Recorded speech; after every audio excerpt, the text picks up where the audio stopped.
तो हमारा साथ दे रही है वो है पूजा शर्मा जी। आज हमने महिलाओं को मंच इसलिए दिया क्योंकि हमने कोशिश की है कि हर परिप्रेक्ष्य से, हर फैकल्टी से एक एक महिला हमारे साथ बैठे। तो हमने पत्रकारिता जगत से हमने पूजा जी को आवाज दी। अगला चेहरा आप देख रहे हैं जया गोयल जी हैं, विमेन एंटरप्रेन्योर हैं और लंबे समय से जाना माना चेहरा हमारे शहर का। उनसे आगे हमारे साथ बैठी हुई है शुभ दीदी, शुभ तनेजा जी, जो डीएवी कॉलेज से रिटायर्ड प्रोफेसर भी हैं, मतलब एजुकेशनिस्ट भी हैं और साथ साथ लिटरेचर का कवित्री भी हैं। माँ सरस्वती का विशेष आशीर्वाद है इन पे। डॉक्टर पुनीता हसीजा पहले हमारे जिले आईएमए की प्रेसिडेंट रही हैं और उसके बाद में स्टेट प्रेसिडेंट रही हैं और आज ये पैटर्न है उसकी और अलग अलग माध्यम से ये सोसाइटी में बड़ी सक्रिय रहती हैं। मेरे साथ वो बिल्कुल साथ में बैठी हैं परवीन जोशी जी, ये बीजेपी स्टेट वाइस प्रेसिडेंट है महिला मोर्चा की। मेरे साथ यहाँ राइट हैंड साइड में बैठी हैं राजबाला सरदाना जी, जो फरीदाबाद भाजपा की जिला प्रधान है। इनसे आगे बैठी हैं रेणु राजन भाटिया जी, ये बनुवाल वेलफेयर एसोसिएशन की प्रेसिडेंट, वाइस प्रेसिडेंट हैं और एक एनजीओ के नाते ये आज हमारे बीच में है। और उसके बाद में बैठी है प्रियंका। अब ये प्रियंका जो है, मैं सबको बताना चाहती हूँ कि ये सोल रीडर है, रूह पढ़ती है। तो मैं इसलिए ये बात आपके बीच में रह रही हूँ कि आपको मालूम चले कि हम अलग अलग जगह से इकट्ठे हुए हैं। और उसके बाद में है अंजू जी। अंजू जी हमारी एक 21D की RWA है जिसकी ये प्रेसिडेंट हैं। इनके पैरेलल में जो RWA काम कर रही थी तो वो मेरे कारण से या किसी भी कारण से इनकी सेटिस्फेक्शन नहीं थी, तो इन महिलाओं ने एक अपनी RWA बनाई जिसमें सिर्फ महिलाएं ही मेंबर हैं और ये 21D को सेवा देती हैं। इस नाते हमने इनको भी आवाज दी। उनके साथ बैठी हुई है रीटा गुसाई जी। रीटा गुसाई जी एक 50 साल पुराना मंडल है, हनुमान मंडल 5 नंबर में, उसकी प्रेसिडेंट। तो आज हम सब लोग जो यहाँ इकट्ठे हैं, हमने आपको सिर्फ इस बात के लिए एकत्रित किया है कि पूरे भारत में तो शोर है और मैं सोचती हूँ भारत का शोर ये भारत के बाहर भी है कि हमारे देश के यशस्वी प्रधानमंत्री नरेंद्र भाई मोदी जी ने जो 33% महिला आरक्षण का बिल जो पारित किया है राज्यसभा में भी और लोकसभा में भी, तो उसके लिए हम सब धन्यवाद देने के लिए आपके माध्यम से एकत्रित हुए हैं। तो एक ऐसी चीज, जब बिल पे डिबेट चल रही थी और बिल जब आया तो हम लोगों ने सबने देखा भी और सुना भी कि विपक्ष में कई लोगों ने ये बात भी बोली कि हमारे मन की बात पूरी होगी। और मैं बहुत इज्जत करती हूँ कि सोनिया गांधी जी ने भी एक बात बोली कि राजीव गांधी जी का सपना पूरा हो गया। तो ये बहुत सारी चीजें हैं कि हमारे पर जब मैं बोलती हूँ तो मोदी जी पर कटाक्ष भी बहुत होते हैं कि मन की बातें बहुत करते हैं, ये बहुत जगह कहा जाता है। पर सोनिया जी के कहने से एक बात साबित होती है, वो मन की बातें करते नहीं है, वो सामने वाले की मन की बात पढ़ते भी हैं। उनकी मन की बात पढ़ ली ना उन्होंने। और मोदी जी के पास प्रधानमंत्री की कुर्सी पे वो भी शोभायमान रहे। उनसे पहले स्वर्गीय श्रीमती इंदिरा गांधी जी, जिनका बहुत बड़ा वजूद था, वो भी लंबे समय तक इस चेयर की शोभा बढ़ाती रही। और उनसे पहले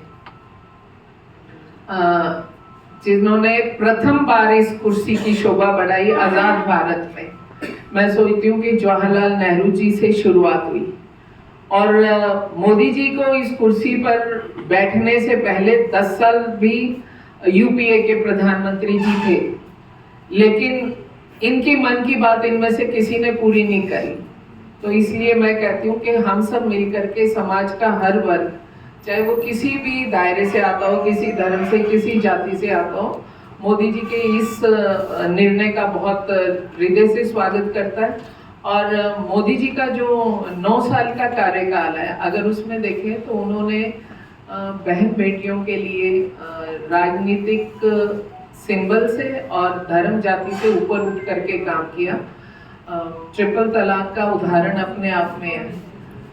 बेटियों के नाम स्वामित्व पॉलिसी में लेकर के आना कि बेटियों के नाम आप करते हैं, बड़ों के नाम करते हैं तो आपको ये फैसिलिटीज मिलेंगी। इसके अलावा J&K की बात अगर करें तो वो भी बहुत बड़ी बात है कि एक खून की बूंद गिरे बिना 370 दफा का हट जाना, कि जब लोग बोलते थे कि ये हो ही नहीं सकता।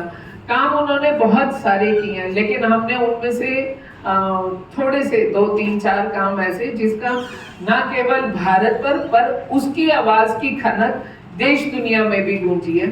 तो हम सब उस चीज का धन्यवाद करने के लिए आज इकट्ठे हुए हैं और आपके माध्यम से चाहते हैं कि ये हमारा धन्यवाद दूर तक जाए और इस बिल का स्वागत करें। काम करती है, नंगे सिर में भी बुद्धि उतना काम करती है और सिर ढकने में, चेहरा ढकने में भी इंटेलिजेंस उतना ही काम करती है।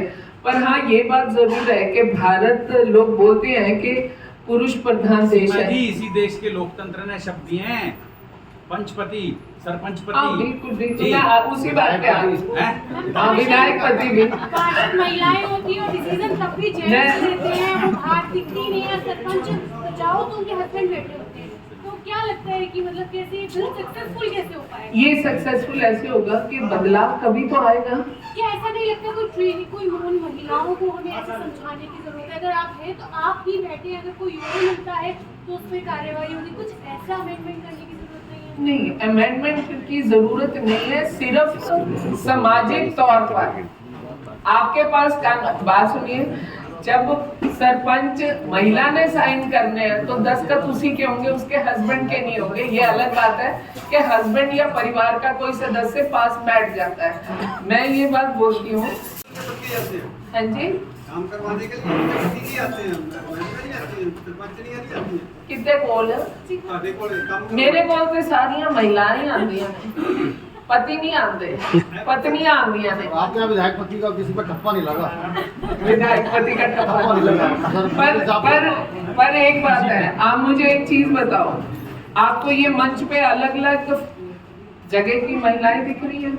मेरे सामने जो बैठे हुए हैं, मान लिया कि इसमें हमारे भाई ज्यादा हैं, लेकिन बहनों ने भी तो माइक उठाया है ना, सामने से सवाल पूछा है ना। थोड़ा और पीछे चले जाओ, 15-20 साल पीछे चले जाओ, पूजा और मैं गिनती के 1-2 नाम गिन सकती थी महिलाओं में, लेकिन आप एक दूसरे की प्रेरणा बन करके आप लोग आगे आए हैं।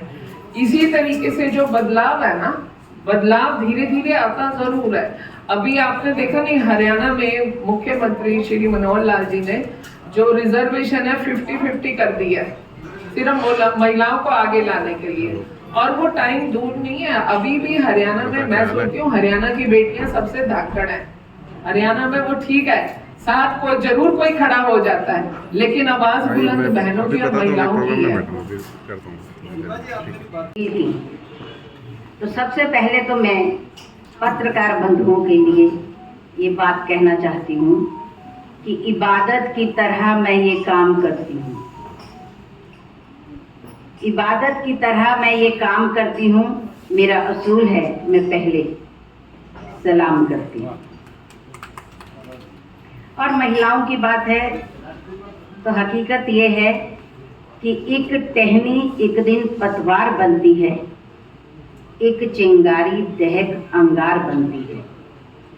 एक टहनी एक दिन पतवार बनती है, एक चिंगारी दहक अंगार बनती है। जो रौंदी गई सदा बेबस समझकर, वही मिट्टी एक दिन मीनार बनती है।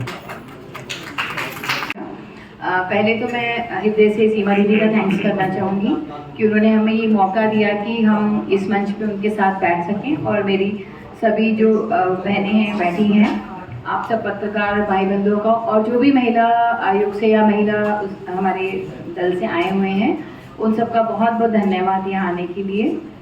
एज ए डॉक्टर, मतलब मुझे तो लगता है कि सबसे ज़्यादा ज़रूरी हमारे लिए, अगर हमारी एजुकेशन पे ध्यान दिया जाए, हमारे फैमिली मेम्बर्स, एक पढ़ी लिखी जो महिला होती है वो अपने आप में एक स्वतंत्र महिला के रूप में लेती है। स्वतंत्रता से ये मतलब नहीं है कि आउट ऑफ द मतलब अपने काम करो, नहीं, स्वतंत्रता के साथ अनुशासन के साथ जो काम करती है वो एक महिला होती है, और वो अपनी फैमिली को अच्छे से देख सकती है पढ़ाई लिखाई की वजह से।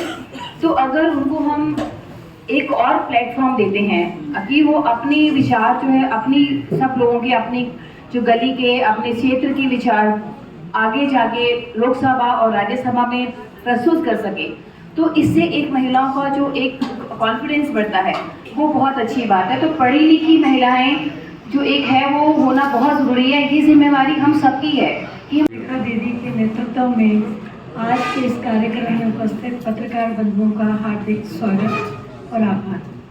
आज हम सभी एकत्रित हुए माननीय प्रधानमंत्री मोदी जी का धन्यवाद करने के लिए, जो कि उन्होंने महिलाओं के 33% आरक्षण देकर महिलाओं का जो सम्मान बढ़ाया है, वो हमेशा एक बड़े भाई के रूप में, एक पिता के रूप में, एक बेटे के रूप में उन्होंने हमेशा कार्य किया है। ऐसा नहीं है कि वो इस काम भी इन्होंने आज ही किया है।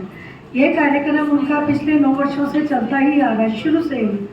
शुरू में हम बोलते थे शौचालय को लेकर बहुत लोगों ने मजाक उड़ाया कि अरे अयोध्या मंदिर से पहले शौचालय बनेगा।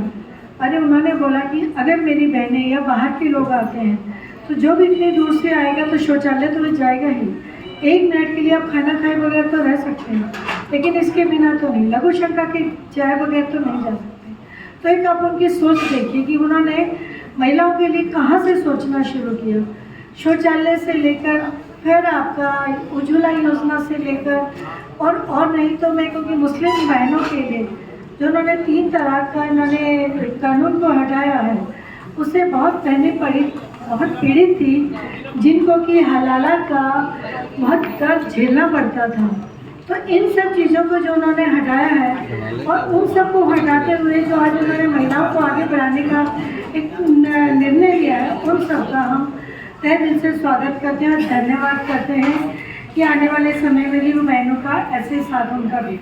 धन्यवाद। सभी पत्रकारों को जय हिंद जय भारत। मैं रेनू राजन भाटिया।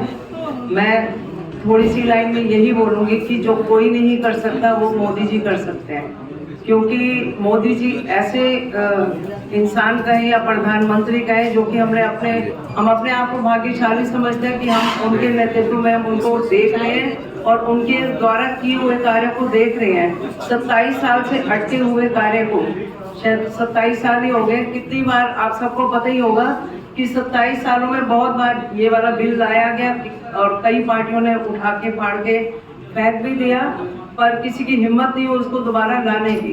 तो मोदी जी ने जो हमारे लिए महिला के लिए एक कदम उठाया है, उसके लिए हम सब महिलाएं उनका दिल से शुक्रिया करते हैं और बहुत बहुत धन्यवाद करते हैं। हमें उम्मीद है कि ये बिल आगे भी जाएगा। और आज मैंने वैसे न्यूज़ संतु जयराम जी की और मंच पर आसीन हमारी सभी बहनें और हमारे सामने जो पत्रकार जो हमें समाज का आईना दिखाते हैं, तो आज हम आपसे रूबरू हो रहे हैं, तो उसके लिए सीमा जी को धन्यवाद और आपको भी धन्यवाद और आप सभी का बहुत बहुत हार्दिक अभिनंदन। और हमारे जो मोदी जी प्रधानमंत्री पहले प्रधानमंत्री ऐसे हैं जिन्होंने महिलाओं के बारे में सोचा। कितने प्रधानमंत्री आए लेकिन कभी भी किसी ने महिलाओं के बारे में नहीं सोचा।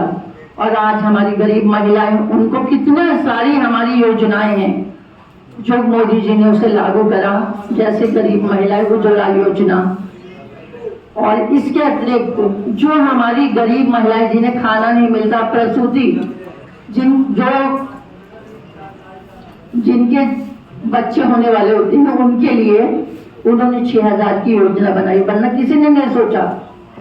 इसी तरह से बहुत सारी योजनाएं हैं जो हमारे मोदी जी ने योजनाएं लागू की और हमारे हरियाणा में भी बहुत सारी योजनाएं लागू हुई।